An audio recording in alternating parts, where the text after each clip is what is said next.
తరపున మీ అభిప్రాయం ఏంటి? ఆ పార్టీలు ఉన్నాయి కానీ మనకు అది ప్రధాన పార్టీలే కానీ ప్రధాన పనులు చేస్తలేవని మా ఒక అభిప్రాయం. కాబట్టి మా తరపు నుంచి ఒక స్వాతంత్ర అభ్యర్థి మా గొంతులాగా ఒకరు నిలబడుతున్నారు కాబట్టి ఆయనకు సపోర్ట్ చేసి మేమందరం ఇంతమంది ఉన్నాం మాకు కూడా పట్టించుకోండి అని చెప్పి ఒక క్వశ్చన్ ఇద్దామని చెప్పి మేము మా వాడికి గెలిపిద్దామని కోరుకుంటున్నాం.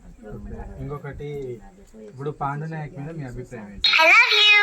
మాకు తెలిసిన అబ్బాయి, మంచి చదువుకున్న అబ్బాయి, గ్రాడ్యుయేషన్ చేసిన అబ్బాయి అండ్ అందరికీ ఇక్కడక్కడ తిరిగి సమాజంలో అన్ని కష్టాలు అన్ని ఏదైనా చేసిన అబ్బాయి మంచిగా కాబట్టి ఆయనకు అన్ని తెలుసు కాబట్టి చేస్తాడని చెప్పి నమ్మకంతో మనం ఆయనకి గీద్దాం.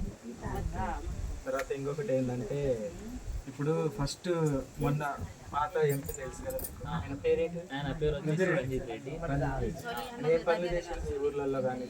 మాకైతే ఇప్పుడు వరకు ఆయన పేరు ఓన్లీ చూడటమే తప్ప ఆయన ఎప్పుడు చూడటం లేదు, ఏం లేదు. ఆయన దగ్గర నుండి చూడలేదు. మీ ఊర్లలో రాలేదా? రాలేదు. చాలా రేర్ మాకు అసలు. ఎంపీ ఎలక్షన్ ఎట్లా అవుతున్నాయో ఎట్లా పోతున్నాయో ఏం తెలియదు మాకు. ఈ ఎలక్షన్ ప్రచారానికి కూడా రాలేదా? ఈ ఎలక్షన్ ప్రచారం కూడా రాలేదు. ఎప్పుడో వస్తారు 200 ఇచ్చిపోతారు. అదే నాకు